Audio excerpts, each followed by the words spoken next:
lebih macam-macam salam. Salam sehat, salam semangat, macam-macam. Ya, di kalangan anak muda nggak tahu lebih banyak lagi. Tapi bagi kita selalu seperti Yesus ketika dia datang kepada murid-muridnya, ketika mereka ketakutan, mereka di ruangan tertutup, dikejar-kejar oleh orang Yahudi. Salam yang pertama Yesus katakan adalah Shalom Aleichem. Ya, kalau orang Arab katakan Assalamualaikum. Jadi Assalamualaikum itu bukan punya orang Muslim. Arab Kristen itu sudah ada 600 tahun sebelum Nabi Muhammad lahir. Arab Kristen sudah mengucapkan Assalamualaikum warahmatullahi wabarakatuh. Terus saya jawab, itu lebih panjang. Nah, Bapak Ibu, hari ini saudara kita akan melihat beberapa ayat firman Tuhan. Kita belum lama ini merayakan Paskah ya. Merayakan Paskah. Kita ingat kembali bagaimana Tuhan telah melakukan satu hal yang tidak mungkin kita lakukan, padahal itu adalah kebutuhan utama kita.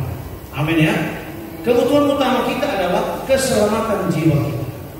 Kita perlu uang, kita perlu rumah, kita perlu kendaraan. Yang belum menikah perlu menikah, yang sudah menikah perlu punya anak. Kalau Tuhan gak kasih pun gak masalah, yang penting setia kepada Tuhan. Yang sudah punya anak pengen punya cucu. Kalau anak belum punya anak, gak punya cucu, jangan dikutuki anaknya. Ya, banyak orang Kristen belum bertobat. Istri kau udah melahirkan juga, ceraikan aja gitu ya. Di Sulawesi, di Sumatera, di mana-mana ada orang yang seperti itu. Tapi bagi kita Bapak Ibu, yang paling utama dari segala yang kita rindukan, yang kita perlukan, yang kita butuhkan dalam hidup kita adalah keselamatan jiwa kita. Amin. Percuma kita hidup, apalagi jadi orang Kristen, susah benar, banyak salibnya. Kalau enggak selamat ya sangat percuma. Tapi puji Tuhan Bapak Ibu, apa yang Yesus kerjakan di atas kayu salib tidak bisa saudara dan saya lakukan. Tidak akan bisa. Karena itu dia sendiri datang berinkarnasi menjadi manusia sama seperti saudara dan saya, supaya dia menjadi korban yang terakhir, menjadi domba Paskah. Dan karena itulah saudara, kita hari ini bisa datang dengan bebas melayani Tuhan, beribadah kepada Tuhan. Siapapun kita bisa bebas datang. Amin. Itu karena apa? Karena Yesus sudah lahir, mati dan bangkit pada hari yang ketiga. Wahyu pasal yang pertama Bapak Ibu, puji Tuhan. Saya rindu kita membuka bersama Wahyu pasal yang pertama. Kita akan membaca ayat yang ke-5 bagian B dan ayat yang ke-6. Puji Tuhan. Wahyu pertama, Wahyu pasal 1. Kita akan membaca ayat 5B dan ayat yang ke-6.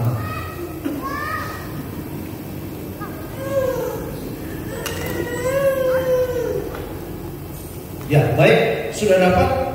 Kita perhatikan bersama, saya akan baca dengan bersuara. Perhatikan Bapak Ibu, firman Tuhan dikatakan ayat 5b Wahyu 1. Bagi Dia yang mengasihi kita dan yang telah melepaskan kita dari dosa kita oleh darah-Nya, dan yang telah membuat kita menjadi suatu kerajaan, menjadi imam-imam bagi Allah Bapa-Nya. Bagi Dialah kemuliaan dan kuasa sampai selama-lamanya.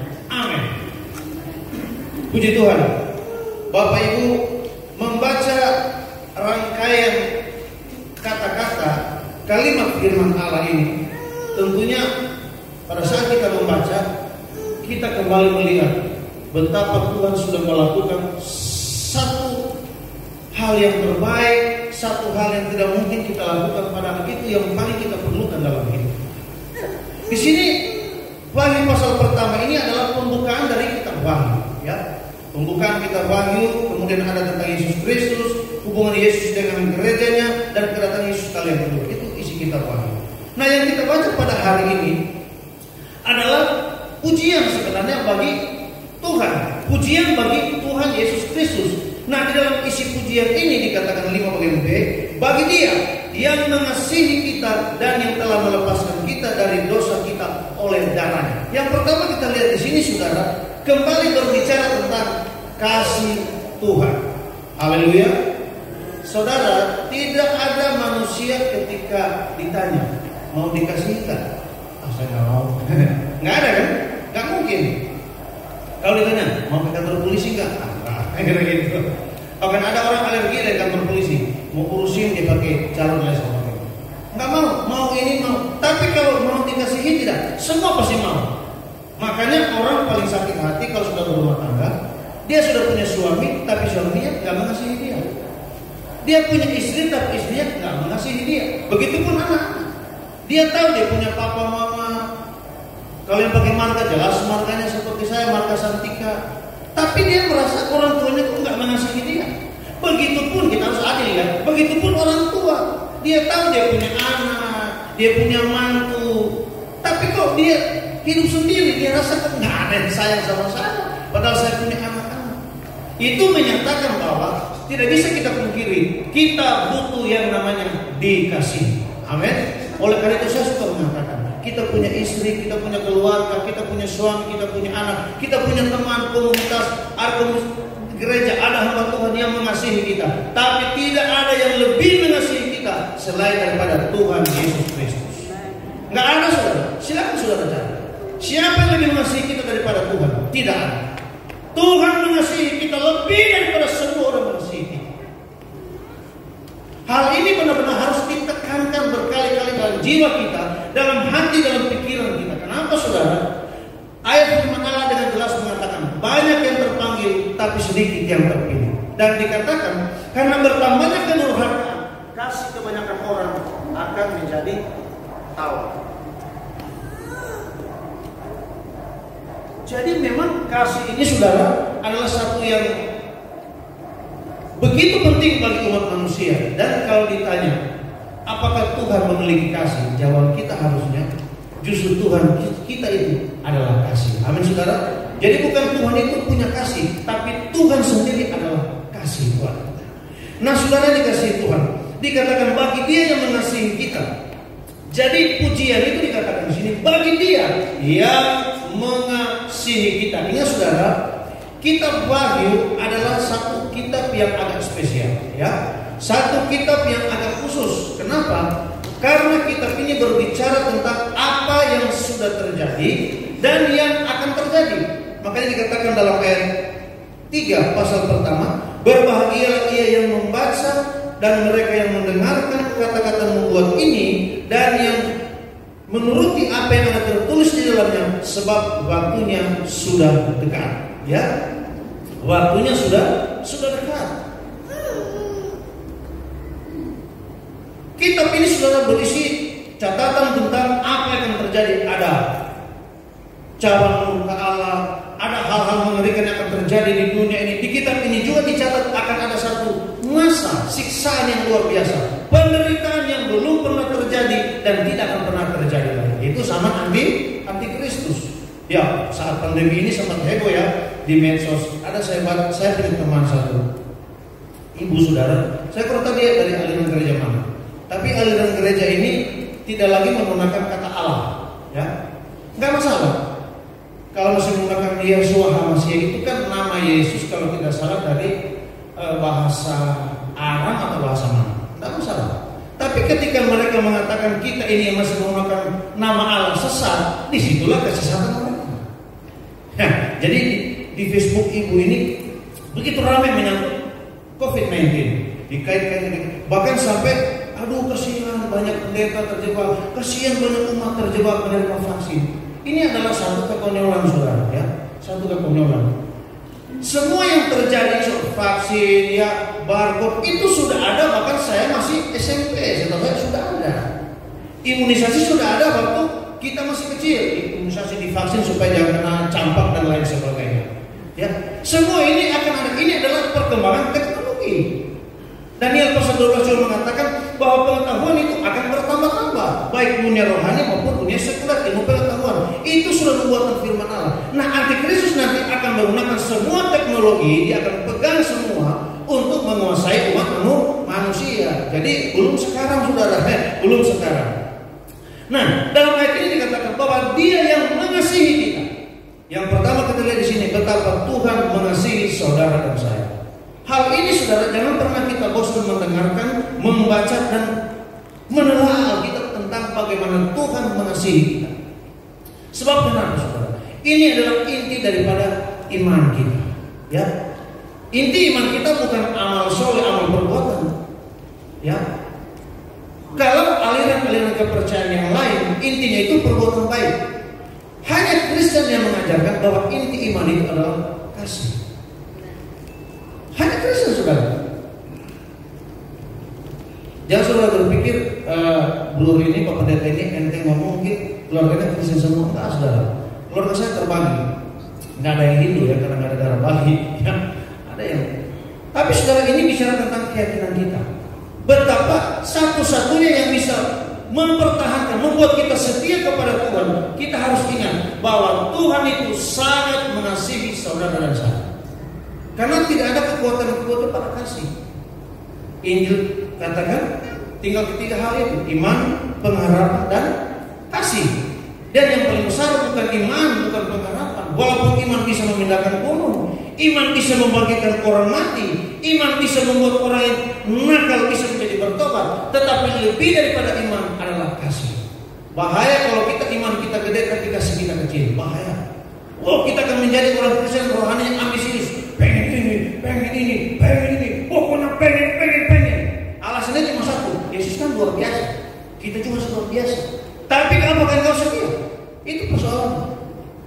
Dan kesetiaan kepada Tuhan itu juga dilihat daripada kesetiaan kita kepada sekitar kita. Nah, jadi yang pertama di sini ditekankan, saudara, bagi Dia yang mengasihi kita. Amin, Bapak Ibu. Kita yang sudah punya anak, tekankan, ingatkan, walaupun anak-anak kita mungkin bosan mendengarkannya. Ingat, Tuhan mengasihi kamu lebih dari papa dan mama. Ini juga, saudara, kalau di hati kita kuat akan hal ini, bahwa Tuhan itu begitu mengasihi kita, kita nggak akan jadi orang Kristen yang sakit hati dengan gereja, sakit hati dengan pendeta, sakit hati dengan keluarga, lalu meninggalkan Yesus. Saya punya keluarga, saudara. Opa saya, saudara, tapi bukan opa langsung. Dia tidak pernah ibadah, bahkan sampai hari matinya dia nggak ingat gereja. Jadi masih jauh dia meninggal, mungkin masih sekitar 20 tahun sebelum dia dipanggil Tuhan. Keluarga itu tanya, Opa kenapa tidak ingat gereja? Tidak mau kebaktian. Dia ngomong dengan tegas, selama gembala itu masih hidup, saya akan masuk gereja. Jadi jelas dia sakit hati kepada gembala. Artinya begini, saudara, yang sampai saudara berpikir saya pendeta yang gak mau tahu dengan hati jemaat. Tak begitu, saudara. Ya, saya juga punya jiwa pendeta, saya juga punya jiwa sebagai jemaat, kan begitu. Kita ini sama-sama jemaat, cuma saya dipanggil khusus untuk seperti begini. Saya bisa paham, tetapi kalau saya begini, saudara, kalau bicara dikecewakan, siapa yang lebih dikecewakan selain daripada Yesus? Ada nggak bisa menjawab? Yang lebih dikecewakan selain daripada Yesus dikecewakan, ada nggak, saudara? Nggak ada. Bayangkan, saudara, Dia Tuhan yang sebenarnya nggak layak lahir di kandang domba, nggak layak mati di salib, saudara, nggak layak hidup seperti manusia. Dia raja kemuliaan. Amin, saudara. Yang tidak terhampiri dalam keadaan kita manusia. Kalau saudara baca Yeskiel pasal 1, 2, dan 3, di sana ada gambaran bagaimana ketika Nabi Yeskiel di tepi sungai Kebar melihat kemuliaan Allah. Itu belum Allah, belum ketemu langsung, baru kemuliaan. Dikatakan ada sinar, ada awan, ada kerubim, ada malaikat, dan lain sebagainya. Boleh lihat nanti Yeskiel pasal 1, pasal 2, dan 3. Dikatakan di sana Yeskiel itu sampai jiwanya itu terlepas dari tubuhnya. Tadi waktu ibadah ada nggak yang jiwanya keluar dari tubuhnya? Nggak ada kan, saudara? Tinggal tubuhnya teguran, jiwanya udah nggak ada, mana? Jadi jiwa enggak kan? Masih punya jiwa kita. Itu bayangkan, saudara, betapa siapa sosok yang kita sembah ini. Begitupun yang kita baca ini, penulis kita baca itu Rasul Yohanes. Bayangkan, saudara, di sana sampai ada satu situasi yang akan susah digambarkan dengan kata-kata kita manusia. Ketika dia hanya melihat kemuliaan Tuhan, Musa pun Tuhan katakan di Gunung Sinai, engkau hanya akan melihat punggungku. Itu juga bahasa ya, yang sudah pikir, punggungnya Tuhan, berarti Tuhan ada jidatnya, Tuhan kupingnya lebar apa kecil. Dan begitu, saudara, itu bahasa Tuhan untuk Musa mengerti. Dikatakan ketika ada angin, ada gempa bumi, Musa mencari, cuma kelihatan punggung Tuhan, dan dia diapit oleh 2 sosok malaikat yang menutupi area-area lain. Itu pun Musa waktu turun, saudara, dikatakan dia hampir tidak dikenal oleh bangsa Israel. Tapi kita bersyukur, sosok penguasa alam semesta Israel yang tidak bisa dihampiri dalam keadaan kita manusia, Kita bisa bebas melayani, kita bisa bebas datang mencari Dia. Kapanpun kita bisa beribadah kepada Dia. Amin Bapak Ibu. Kita di kamar mandi pun kita bisa, Tuhan terima kasih. Dimanapun saudara, kita nggak pakai kiblat. Kalau dulu pakai kiblat, jangan PL, harus ke Yerusalem. Sekarang enggak saudara. Kita menghadap ke mana saja, yang penting hati kita menghadap ke atas. Betapa kasih ini luar biasa saudara. Bayangkan penguasa alam semesta, dia mau datang. Dia mau datang menjadi sama dengan manusia.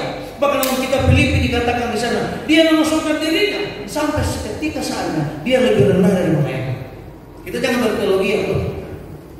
Kata Yahya Maloni, yang sering ke YouTube. Kok lebih rendah dari malaikat? Murah amat Tuhan, bukan lebih rendah dari malaikat. Artinya malaikat kan nggak pernah disalib, ya. Malaikat nggak pernah dihina, malaikat nggak pernah jadi anak tukang kayu. Malaikat nggak pernah berherodes seperti orang, nggak pernah, itu maksudnya. Tetapi kenapa dia mau mengambil posisi itu? Karena dia sayang kepada saudara dan saya.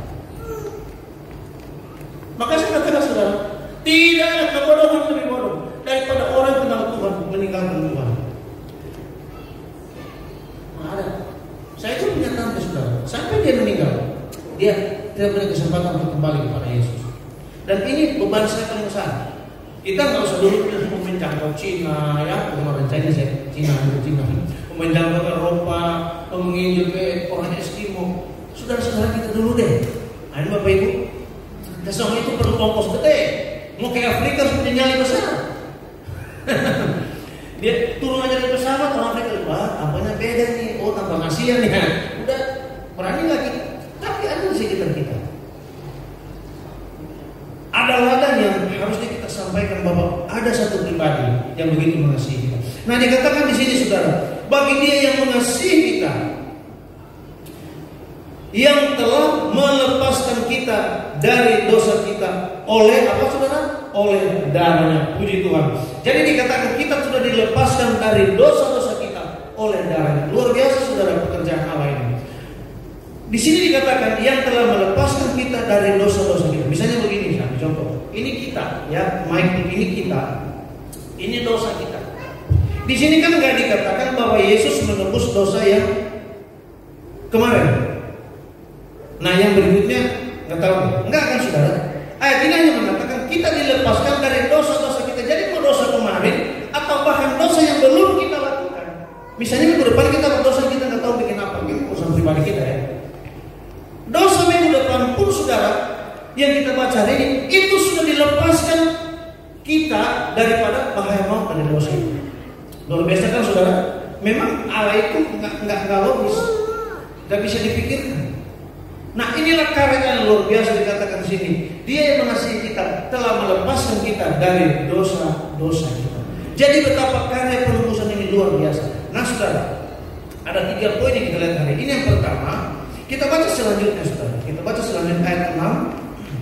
Ayat yang ke-6 dikatakan, dan yang telah membuat kita menjadi suatu kerajaan. Iya, ya. Biasanya kalau istri saya suka nonton film-film kerajaan seperti Mahabharata, ya. Ada juga film Korea kerajaan. Karena memang film kerajaan itu seru saudara. Dan seringkali yang menjadi inti cerita di situ justru keluarga istana. Iya kan? Keluarga istana, ya. Keluarga istana bisa ibu suri, mamanya raja bisa permaisuri, bisanya permaisurinya baik, si raja sayang sama permaisuri tapi ibu suri nggak suka permaisuri, cari jalan gimana mau cara meracun si permaisuri, yang kena racun anaknya sendiri kayak gitu. Ini jago saudara ya, wah kita sampai tunggu kapan ini. Kerajaan itu saudara adalah satu hal yang memang dari surga, makanya ada namanya kerajaan surga. Nah, kalau kita cari di negara-negara sekarang ini di era sekarang, tinggal berapa ya kerajaan di dunia? Kerajaan Thailand, Monaco, Inggris, Belanda dan lain sebagainya. Kalau di sini dikatakan saudara, dan telah membuat kita menjadi suatu kerajaan. Artinya apa di sini saudara? Kita tidak akan membahas sistem kerajaan dan lain-lain bla bla bla. Tapi kita lihat di sini singkat-singkat saja bahwa kita harus ingat, kita yang sudah ditebus oleh darah Yesus, kita ada dalam satu pemerintahan yang penguasanya harusnya mutlak berkuasa dalam hidup kita. Sekali lagi, kita sudah ditebus oleh darah Yesus, sudah ada dalam jalan keselamatan ini, saudara, harusnya menyadari kita ada dalam satu sistem pemerintahan yang otoritas penguasanya harusnya mutlak menguasai hidup kita. Absolut. Kita tahu arti mutlak absolut itu utuh, saudara. Ya. Jadi jangan sampai kita menjadi orang Kristen, baik saya pendeta, bapak ibu, saudara jemaat, jangan sampai kita masih mungkin tidak separah seperti orang katakan hatiku adalah rajaku, ya. Tapi jangan sampai, saudara, firman Tuhan bilang A, kita ingin B.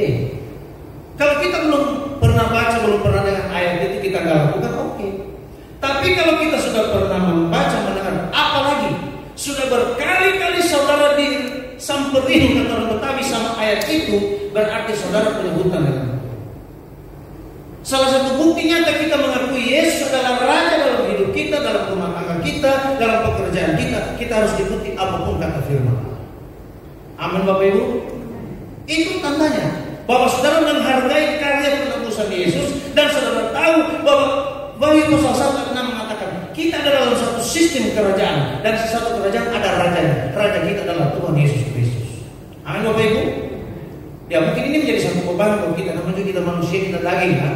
Dikatakan roh itu penurut, tetapi daging itu lemah. Memang Tuhan itu maha mengerti, saudara. Kita nggak usah jauh bertanya, Tuhan ini kan berat, nggak usah. Tuhan kan udah tahu kita sebenarnya nggak sanggup melakukan ini, saudara. Apalagi kalau kita baca ayat tentang pengampunan, aduh 7 kali, 70 kali, ya. Sampai ada di YouTube, ya. Ini canda-candaan. Pendeta dengan semangat dia berkhotbah. Kalau ditampar pipi kiri, kasih pipi kanan. Ada nih jemaat ini mungkin mengetes pendeta. Tadi Bapak bilang kalau ditampar pipi kiri, kasih pipi kanan. Sekarang saya tampar keluar, tas. Bapak jangan membalas. Bapak suka baca firman, tas. Jadi kata pendeta ada juga ya di sini. Nah, apa yang kau perbuat kepada orang lain itu juga akan menimpa kau. Kalau kau menimpa orang, kita bertobat. Mungkin dapat di YouTube, ya. Jadi ini memang gambaran walaupun lucu betapa daging kita susah sebenarnya mengikuti firman Allah. Saya cuma menyampaikan begini, jangan kalau ibu pikir saya enteng-enteng aja. Ini juga bekerja dalam jiwa. Sama kita Bapak Ibu, ya, sambil kita nikmati, aduh Tuhan berat. Tapi ingat, Yesus sebelum dia naik ke surga dikatakan dia akan minta kepada Bapa mengirimkan penolong yang lain, Roh Kudus yang akan menguatkan kita. Jadi sini dikatakan, saudara, kita dalam satu sistem kerajaan. Jadi jangan sampai saya katakan tadi contohnya masalah penampunan. Dan tahu mengapa? Setiap kali saya khotbah, kalau bicara tentang melakukan firman, saya ambil yang paling berat ini, saudara, mengampuni kesalahan orang lain. Ini tidak gampang, Bapak Ibu. Ya, tidak gampang. Enak-enak pacaran, disalin di tikungan. Ngerti maksudnya, ya? Kok WA udah contreng biru, nggak dibalas, nggak pernah di ini, lihat IG, unfollow, aduh apa dosa dan salah ini. Coba tanya sama dia, kenal Cynthia nggak, misalnya nama saya Cynthia. Oh katanya nggak kenal, aduh nanti udah berbisnis, ya sudah jujur berbisnis, dibohongin juga sampai rugi. Dalam rumah tangga dibohongin, dalam banyak hal, saudara. Banyak orang disakiti, banyak orang dilukai. Tapi saya katakan tadi, Yesus sudah lebih dahulu disakiti dan dilukai. Bayangkan dia lagi dihina-hina sama Herodes, ditendang sama prajurit Romawi. Dia dengar Petrus ditanya sama perempuan, kenal orang itu kan? Apa Petrus bilang? Saya tidak pernah mengenal dia. Sampai 3 kali, saudara. Kalau cuma sekali mungkin bisa lewat lidah. Ini kalau sampai 3 kali bilang kenal Yesus, ini bukan kesal lidah, kesal hati. Kita boleh kesal lidah, saudara, ya, tapi yang sampai kesal hati bahaya. Tapi kalau kita mengakui bahwa Yesus adalah Raja, ingat saudara, saya katakan mungkin itu menjadi satu beban bagi kita.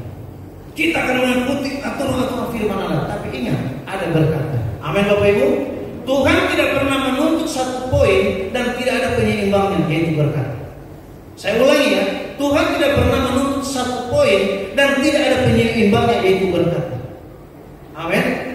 Kita nggak usah jauh-jauh, di ayat ini aja. Dikatakan dia adalah raja. setiap warga kerajaan harus tunduk apapun aturan raja. Baik dulu ada cincin meterai, kalau itu sudah dimeteraikan dengan cincin raja, bahkan oleh raja sendiri pun tidak boleh dilanggar. Nah, kalau ada warga kerajaan melanggar, itu bisa dihukum mati, dan hukuman dulu lebih ngeri daripada sekarang ya. Itu kan beban saudara, harus ini firman Allah. Tapi sekali lagi, ini untuk menyegarkan jiwa kita. Tuhan tidak pernah memberi satu poin beban tanpa ada penyeimbangnya. Bukan hanya kita harus tunduk pada raja kita dengan segala macam aturan-aturan, tapi ingat, dalam satu kerajaan, si raja juga bertanggung jawab penuh atas seluruh rakyatnya. Amin Bapak Ibu. Ini harus kita ingat. Jangan cuma kita lihat, aduh jadi warga kerajaan Allah, aduh aturan-aturan Tuhan ketat-ketat. Jangan cuma lihat itu Bapak Ibu. Itu hanya persyaratannya. Tapi kita lihat apa saudara? Ada berkat-berkat sebagai anak kerajaan. Amin. Ingat saudara, kalau masalah itu berat, masalah itu paling nggak tahu mau lapor ke siapa. Telepon pendeta, nggak ada yang angkat saudara. Telepon saudara, nggak ada yang angkat. Telepon saja, telepon Tuhan aja. Amin Bapak Ibu. Ingat, dalam masalah ini, saya harus melakukan. Sebab setiap kita ada masalah, pasti ada firman Allah yang berisi tuntutan terkait dengan persoalan. Betul tidak saudara? Saudara berbisnis, saudara jujur. Saudara dibohongin, udah ada tuntutan. Jangan membalas, karena pembalasan itu adalah hak Tuhan. Udah ada beban kan? Maunya kita, kapan saya dapat ini orang, tak ulet dari rujak katanya. Tapi kan nggak boleh saudara. Tapi di saat itu jangan cuma lihat bebannya. Aduh, saya tak bisa ini. Lihat ada berkat anak kerajaan. Amin Bapak Ibu. Tuhan bertanggung jawab atas hidup saudara dan saya. Bahkan kita curhat ke orang saudara. Tahu nggak? Orang ini nanya, boleh nggak terbuka masalah kamu? Terkadang kan masalah kita nggak boleh kan? Seringkali itu kepada orang, kepada siapapun, termasuk kepada pendeta.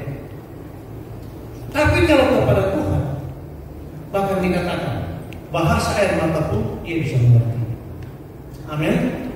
Begitu indahnya menjadi anak kerajaan. Jadi ada banyak berkat-berkat sebagai warga kerajaan Allah yang Tuhan siapkan. Ingat saudara, raja di dunia aja yang macam-macam kepentingan gak benarnya itu, dia harus bertanggung jawab kepada rakyatnya, karena dia sudah menyepakati undang-undang itu. Salah satu isi undang-undang, raja bertanggung jawab atas seluruh isi kerajaan. Kalau ada warga yang bermasalah dalam bahaya, dia harus turun tangan. Itu raja yang banyak kejahatan. Apalagi kita punya raja di atas segala raja. Amin Bapak Ibu. Jangan pernah takut. Kalaupun ada rasa takut, singkirkan itu dengan kekuatan firman Allah. Tidak ada orang tidak pernah mengalami ketakutan. Yosua bayangkan saudara, dia harus menghadapi Yeriko yang tentara itu terlatih berperang. Aduh, Israel sudah pada kabur, tinggal dua di samping. Tapi dikatakan di sana dalam Yosua pasal 6, Yosua mengangkat wajahnya. Dia di depan tembok Yeriko. Ya Tuhan, ya apes. Kenapa sih saya harus gantiin Musa? Jangan pernah menyesali keadaan posisi kita. Amin Bapak Ibu. Tapi dikatakan di sana Yosua mengangkat wajahnya. Dia takut tembok Yeriko. Pada saat itu muncul laki-laki besar dengan pedang terhunus di hadapan. Dia tanya, siapa yang tahu kapan atau lawan? Maksudnya Yosua yang mastiin Israel atau Yeriko. Tapi apa jawaban sosok besar itu? Dia tak bilang kapan atau lawan, tapi bilang bukan. Jadi bukan lawan, bukan kapan. Maksudnya apa? Saya bukan dari bumi ini, saya datang dari surga. Dikatakan itulah panglima bala tentara Tuhan. Jadi saudara, sebelum kita mengalami masalah seperti Yosua, Tuhan sudah lebih tahu. Amin Bapak Ibu. Ingat, raja kita adalah raja yang maha tahu. Kita kelimpungan pas ada masalah, ya kan? Masuk telepon, ini pak, ini anak ini, bagaimana ini? Sudah tahu masalah, baru kita panik, baru kita memikirkan solusi. Maksudnya gimana cara mulai, kemudian siapa, gimana? Sudah ada masalah, sudah pada saat titik ada masalah, kita harus cari solusi. Tapi percaya Bapak Ibu, Allah kita bertanggung jawab. Dia Allah yang maha tahu. Sebelum kita sampai pada titik persoalan itu, jauh sebelumnya Tuhan sudah tahu kita kena masalah. Dia pasti sudah menyiapkan jalan keluar. Amin. Ya tergantung iman saudara. Kalau saudara iman itu akan terjadi. Kalau saudara ragu-ragu, ya itu juga akan ada seperti lewat di depan saudara. Dan dikatakan di sini saudara, suatu kerajaan yang berikutnya dikatakan menjadi imam-imam bagi Allah. Ini yang terakhir. Selain menjadi satu kerajaan, kita yang sudah ditebus oleh darah Yesus, kita menjadi imam-imam bagi Allah Bapanya. Amin saudara. Yang terakhir, yang ketiga, kita menjadi imam-imam. Artinya apa? Kita menjadi orang-orang yang melayani Tuhan. Amin. Kalau dalam PL, kalau bicara imam itu orang-orang yang sudah dikhususkan melayani pada saat kebaktian. Kalau Bapak Ibu baca kita PL, begitu ketat seleksinya dulu untuk menjadi pelayan dalam ibadah. Ketat sudah. Sampai yang mau niat trompet aja harus ada seleksinya, yang mau nyanyi harus ada seleksinya. Jadi Bapak Ibu juga kalau misalnya tidak ditunjuk menjadi pelayan, jangan tersinggung, jangan marah ya. Soal pendeta itu salah pilih itu nanti dengan Tuhan. Tapi bagi kita, maksudnya apa di sini saudara? Melayani Tuhan itu harus dimimbar kok. Amin Bapak Ibu. Ada banyak posisi pelayanan yang bisa Bapak Ibu ambil, kita ambil tanpa dituju oleh orang lain. Salah satu pelayanan yang tidak kelihatan apa saudara? Pelayanan doa. Amin saudara. Pernah nggak? Habis satu momen tuh terima kasih kepada Bapak Panitia, ya kan? Terima kasih kepada Bapak Ibu Gembala, terima kasih kepada Diakin, terima kasih kepada ini, dan terima kasih kepada para pendoa. Ada nggak saudara? Nggak ada kan? Jadi maksudnya ini pelayanan yang tidak kelihatan. Tapi kalau itu dikerjakan dengan luar biasa, ada banyak hal bisa terjadi, adalah hal hasil daripada doa-doa kita. Amin Bapak Ibu. Banyak hal. Ada nggak kalau doa diseleksi dulu? Kalau ada fals doanya nggak boleh ikut. Ada nggak saudara? Nggak ada kan?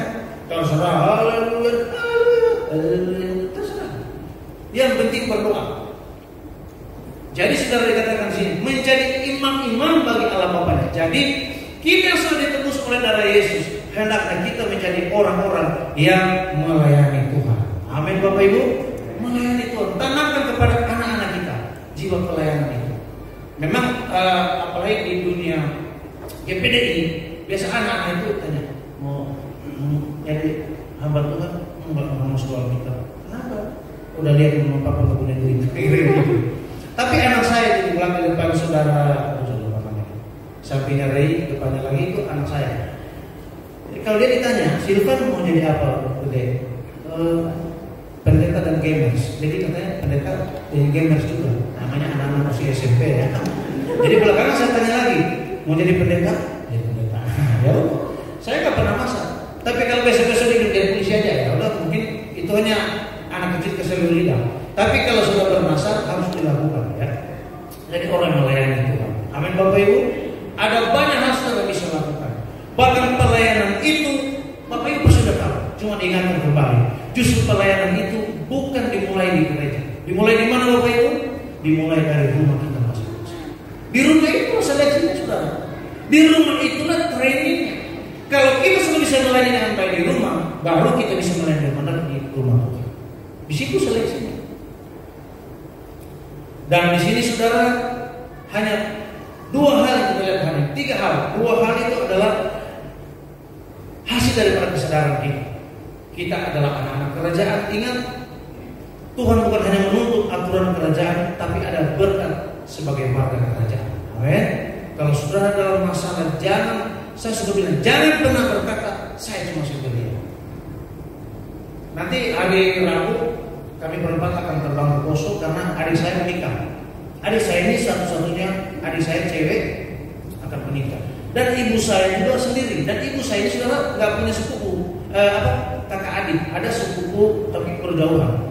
Jadi secara manusia memang ibu saya nggak boleh saya tegur kalau dia berkata, kamu pulang aja Poso, mama cuma sendiri. Tapi saya nggak boleh biarin mama saya selalu berbicara begitu. Karena itu kan akan apalagi perempuan udah tua 66 tahun akan berdampak pada psikologisnya. Saya bilang mama itu tidak pernah sendiri, ada Tuhan. Dan belakangan diakui sudah.